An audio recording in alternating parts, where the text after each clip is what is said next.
Yes, good afternoon guys. Hindi ako nakapag-update sa inyo. Gawa na emergency po. Yung aking anak po is sinugod po sa hospital. Gawa ng papasok siya sa work niya is nasagasaan po talaga. Nasagasaan po siya. Nabangga po siya ng motor.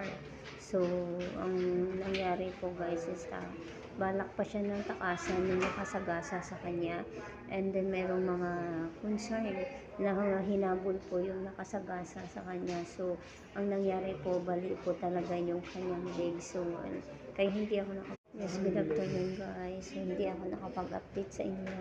Gawa na emergency po. Yung aking anak po is sinugod po sa hospital. Gawa ng papasok siya sa work niya is nasagasaan po talaga. Nasagasaan po siya. Nabangga po siya ng motor.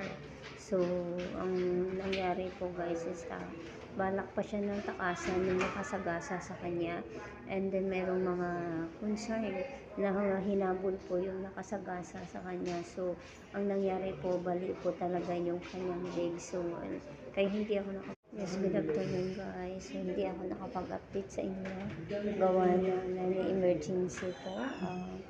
Yung aking anak po is sinugod po sa hospital. Gawa ng papasok siya sa work niya is nasagasaan po talaga. Nasagasaan po siya. Nabangga po siya ng motor. So ang nangyari po guys is balak pa siya ng takasan nung nakasagasa sa kanya, and then merong mga concern na hinabol po yung nakasagasa sa kanya. So ang nangyari po, bali po talaga yung kanyang leg. So kaya hindi ako